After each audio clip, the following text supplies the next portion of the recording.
morning. Can you hear me okay? Okay, so I have to do this, and I know you're going to think it's really strange, but I actually have to pinch myself a little bit because I'm in Southern California. How cool is this? So for those of you who maybe have been in the great northeast of Ohio, you know that what you see outside right now is not something that we see from like November until March. So I am grateful to be here, partially for the weather, I'll admit that, but more importantly, I am grateful to be here because of this opportunity to speak with you. And when Jen made that phone call to me, I have to tell you, my adrenaline started pumping right away because I thought, what an incredible opportunity. So thank you, Jen, for inviting me to be here. And thank you all for coming, because what you are doing in this time together is giving yourselves a gift. And it literally is a gift for your life. And I hope I get to add a little bit to that, because I once was in your shoes. I was a chapter president, a different sorority, but I hope you'll forgive me for that. We didn't have ADPI on my campus. And I went to a similar gathering, and I won't tell you how long ago that was, but I still have very clear memories of that time together. So thank you for taking the time out of your lives to contribute to your life in this way, and to enjoy one another's company, and to think about some things for yourself. So when Jen posed this question to me of, can you come and talk to our women and our chapter leaders about self-esteem? The first answer immediately was yes. And then it was, oh, how am I going to do this? That's a really big topic in a very short period of time. So I'm going to try and spend 20 minutes with you, sharing with you some thoughts, and then we're going to shift into having a dialogue that's going to be between me and one of you, and then we're going to open it up to everyone. So that's how we're going to spend our hour together. So when I thought about what would I have wanted to know when I was in your shoes about this topic, I was kind of struggling, and then it hit me one night, literally in the middle of the night, that what I wanted to talk to you about was bold. And so here's what I want you to think about. What I want you to think about is how bold is about a set of instructions for life and leadership.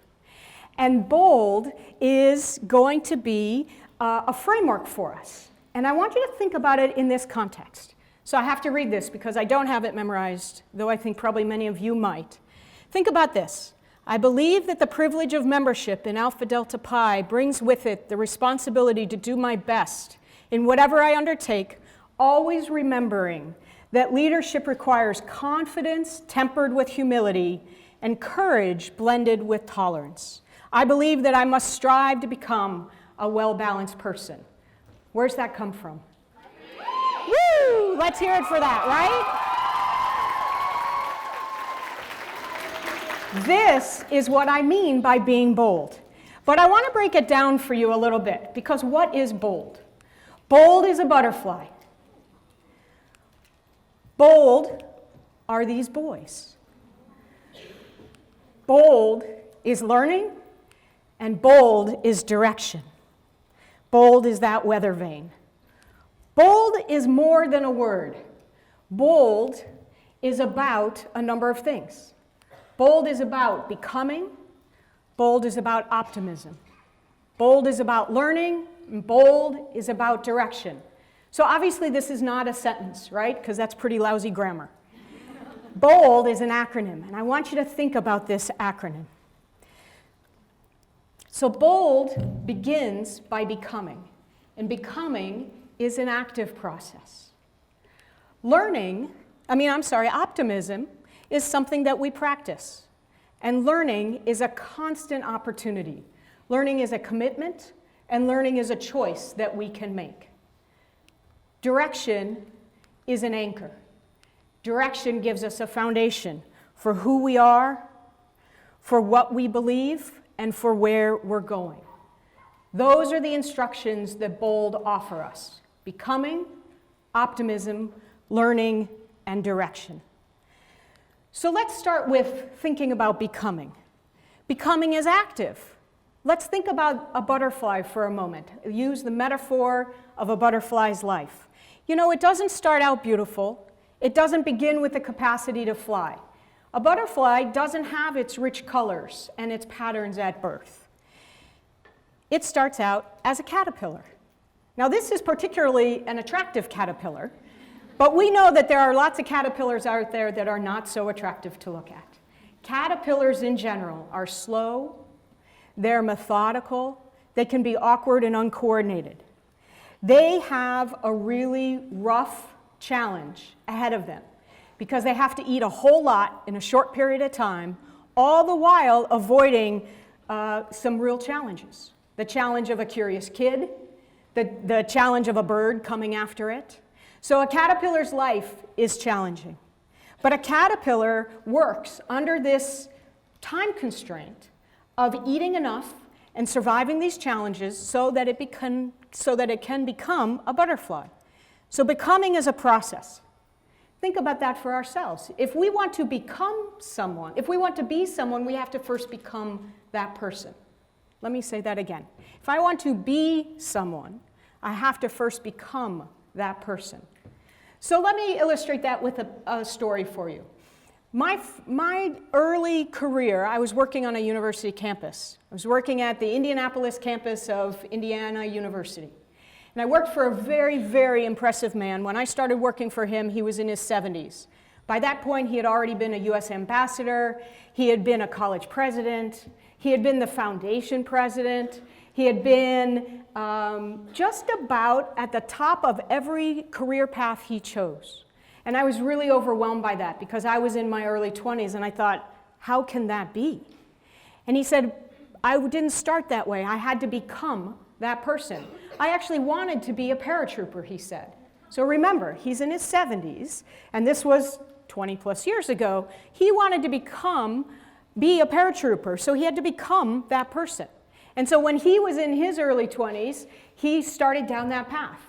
And what he realized very quickly that being the paratrooper was a lot harder because he first had to go to boot camp, and he didn't have to just go to boot camp, he had to be an excellent performer at boot camp. He had to work out harder than everybody else. And then he had to actually jump out of an airplane. And he said, I don't want to be a paratrooper anymore. I didn't want to become that person. So his dream was dashed. And at the time, he said, it was like hitting a brick wall. I didn't know what to do. Now, remember how I introduced him at the beginning. He was a U.S. ambassador. He was a college president. He did these incredible things. How did he do that?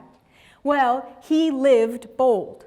He realized he had to become the kind of person he wanted to be, so he had to reorient himself and be hopeful and learn in the process.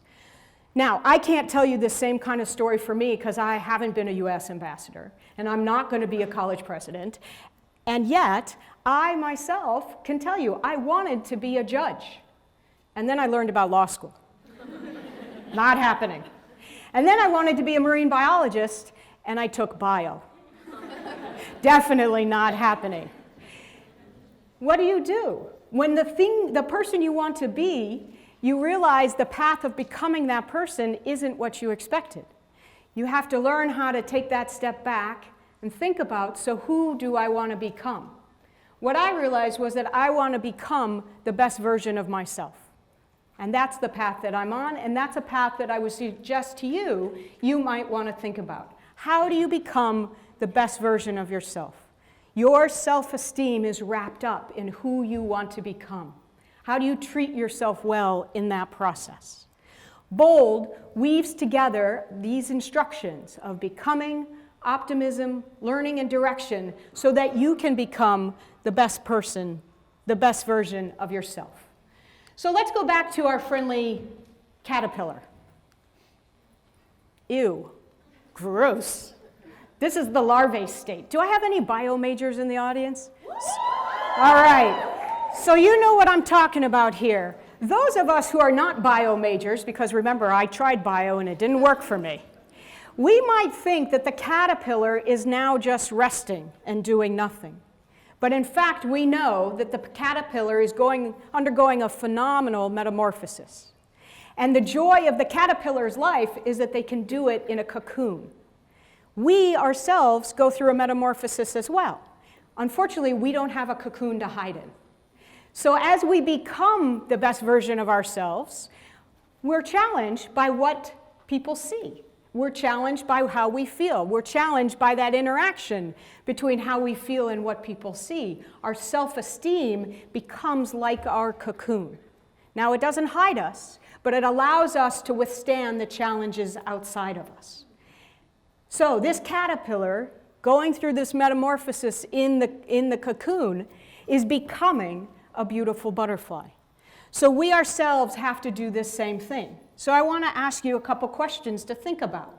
When we are becoming the best version of ourselves, we have to figure out, what do we want to fight through?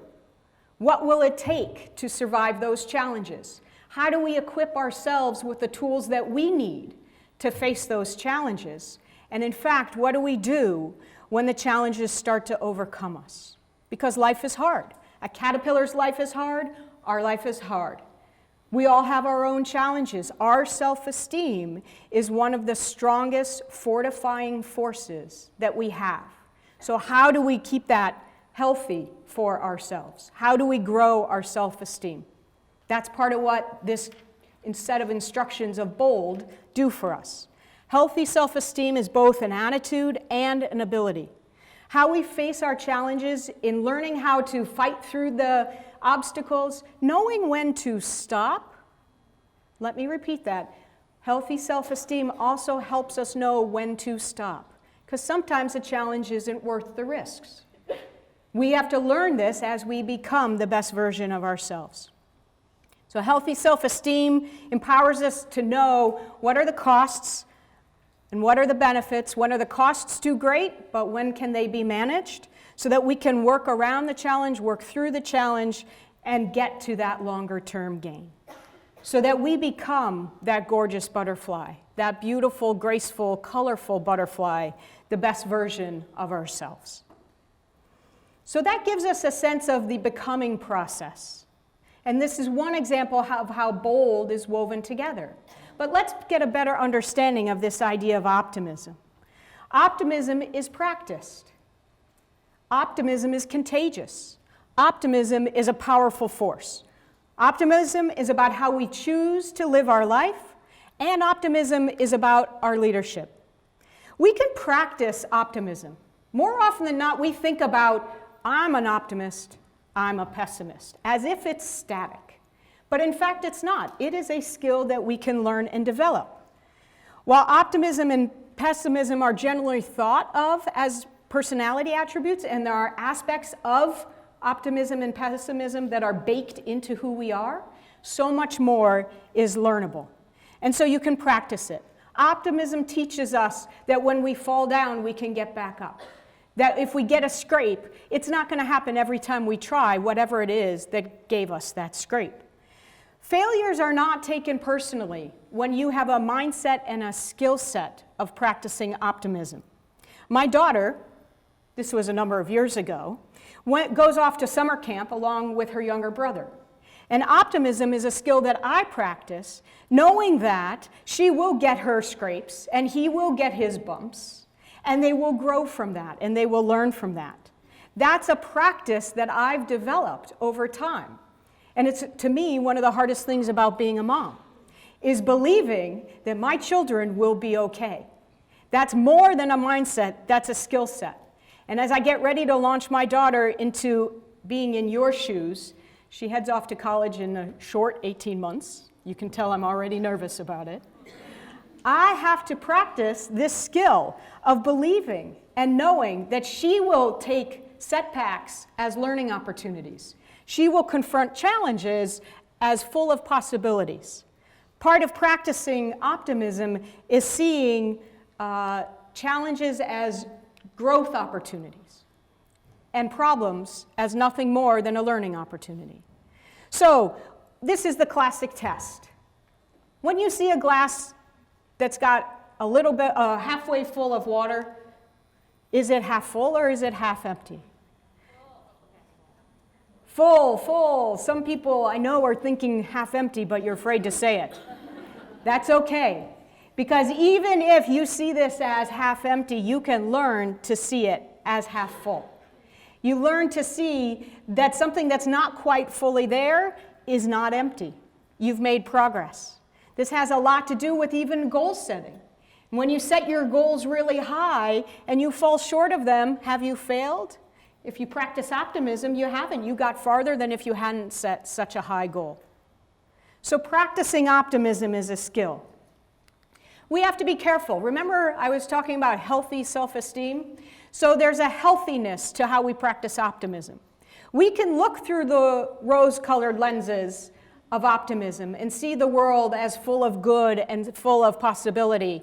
And I ask you to be realistic in that. So try practicing realistic optimism. We talk about this actually in our book, because effective leadership has to be optimistic, but it's optimism based in reality. So what does that mean? That means that when you see challenges, that you recognize that they're not going to stop everything, that they maybe are simply a delay. Maybe it's a little slowdown that you then get to speed up and finish. It's not a roadblock. Realistic optimism is about knowing that possibilities can turn to realities with harder work. And that when you face that first challenge to your vision, or when you face a problem that you weren't anticipating, looking through the world with rose-colored lenses and being realistic in that optimism says, I know I can get through that. Where does that belief come from? Your self-esteem, believing in yourself.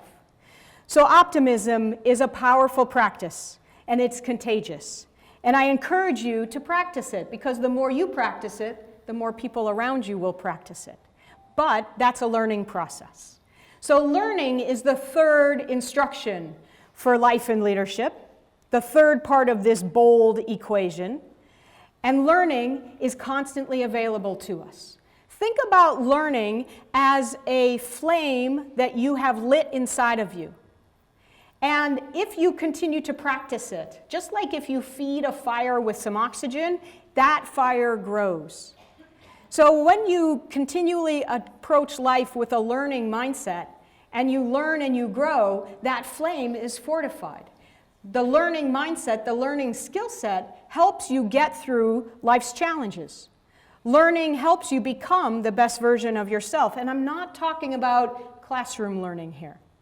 I mean, don't tell your professors I said that. You should absolutely have a focus on learning when you go to class. I'm talking about life skills, and I'm talking about learning outside of the classroom, like what you all are doing here together, and what you do when you're with your group of friends, and what you do when you're on your own. Learning is always available to us, and learning about ourselves and learning about one another is more of what I'm talking about. So how do you learn about yourself? The single best strategy is to reflect and to engage in reflection. Now, many of you may think, oh, that's me. I love to write in my journal. I write in my journal every day. That is an incredible discipline to have. And that will come back in many, many powerful ways to you. However, if you're like me, you can always set your sights on writing in that journal, and you can have a stack of journals that still are blank. Because I keep thinking if I buy the right book, I'll be inspired to write in it. And somehow I just can't get myself to do it. And you know what? It's because that's not how I reflect best. How do you reflect best? I reflect best in a variety of settings. I might reflect best as I'm driving home after a long day by turning off the radio, not talking on my phone, and just being with myself.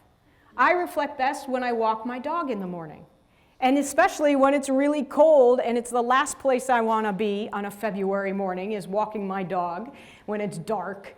And yet, I get into a reflective mode and suddenly that mile and a half is gone, the dog is happy, and I'm happy. You might also be the type of person who likes to reflect with others. And that absolutely is an important form of reflection. Whatever allows you to hold the mirror up to yourself so that you can think about what is it that you have done, how are you feeling, where you want to go. This process of reflecting is a very powerful skill, and it will feed that fire of learning.